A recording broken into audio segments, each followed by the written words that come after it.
Hi Ruben, how you doing? It's me, Nelson. It's good meeting you.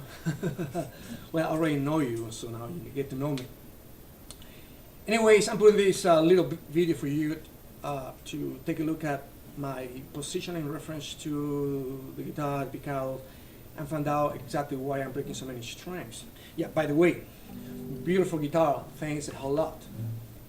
It's not because of you, your assistance, and the many educational videos. I probably wouldn't be playing guitar today. I'd probably be doing the same old, and frustration can last only so long. By the way, I hope the video is clear. This is my first attempt. So anyways, I'm particularly in observing the techniques, the drills that you present on your videos over and over.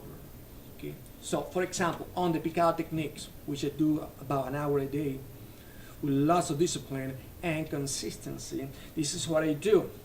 Firstly, I position my hand between the bridge and the rosette.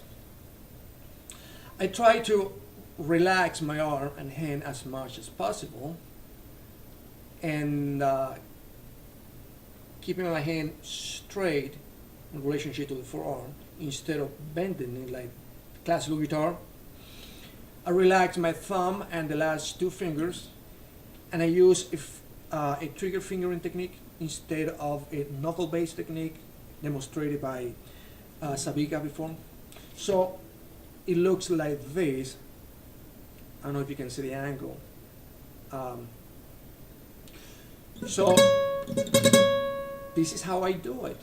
However, I noticed that even though I tune out the guitar at 440 hertz, the tension on it, the action is way too high. I mean, I feel a tremendous resistance, and I think with an easier, lesser tension, I'll be a lot better. I try to sand off some of the carbon on the bottom to try to drop, the margin, the separation, and I did the same on the left knot, just to drop it a little bit, and still tension it's too high. I noticed, however, that last night when I sand up the saddle, and after tuning out the guitar for a few minutes, there was this seemingly decrease of tension, and I say, whoa, this is it, I can really do this. It felt a lot lighter. However, next day, like today, the tension was back up. I can understand that. Probably the down readjusted itself to the design of the craftsman, the builder, so on and so forth. So anyway, this is what I do.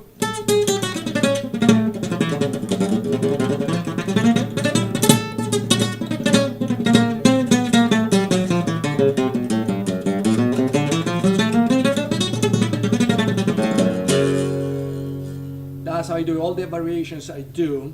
Regardless of the variations, I keep the same right hand position, trying to, you play in your mind the right configuration, the right skill, the right technique, and eventually correcting myself, especially during the initial stages.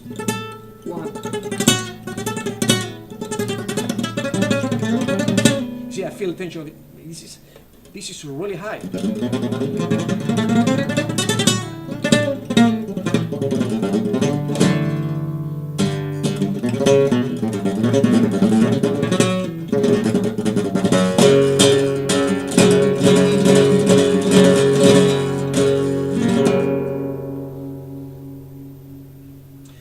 So I'm going to change the angle on my seat to give you a different profile, different view. Maybe you can see.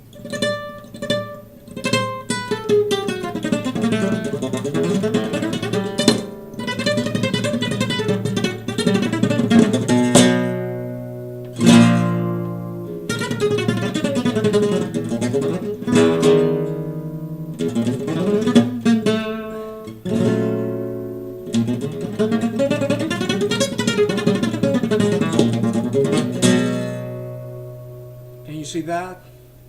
Let me do it slower.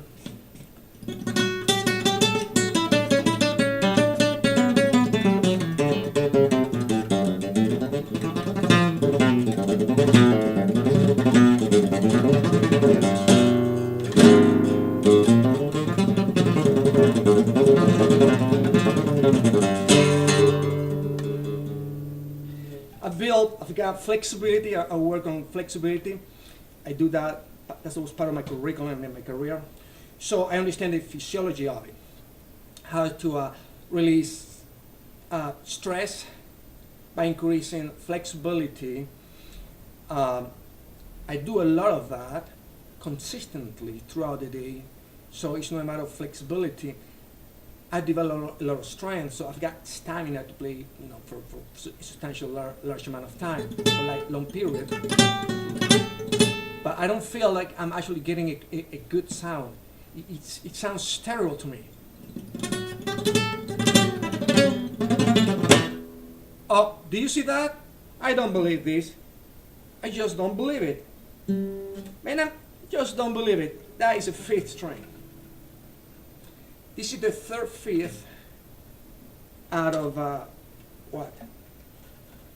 This is the fifth string of break, and I've broken 5 Ds. Ever since I got the guitar about what, 2 weeks ago or so. I'm using a this is a high tension knob lock. I should be getting some dogals this week.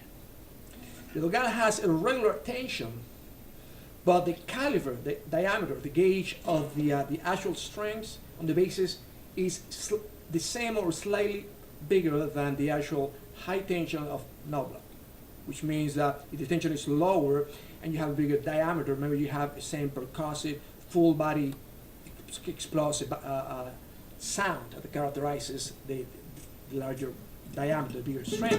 Anyways, man, I don't believe this. I just don't believe this happening. That's the way it's been happening ever since I got the guitar. So, based on what you see, please tell me. I don't know what I'm doing wrong. It's like tuning up a machine, changing some angles or something. I don't know.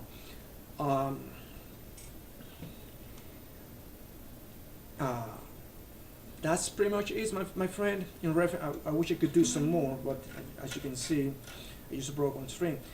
I noticed that in that tutorial, actually in that video with Torres, Antonio, what's his name?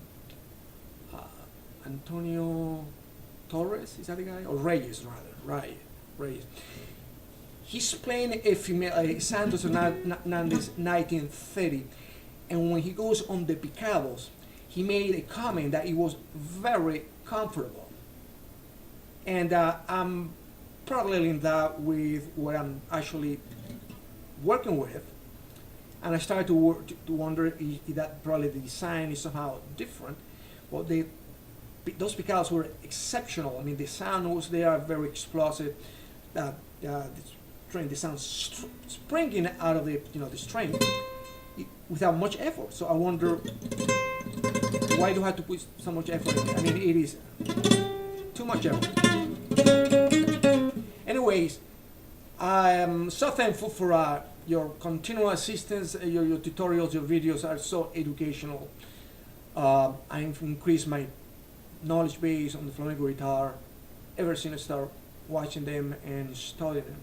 I mean, my repertoire has increased, my knowledge and my base has increased tremendously, and I'm so thankful. I believe you're a contribution to a flamenco guitar.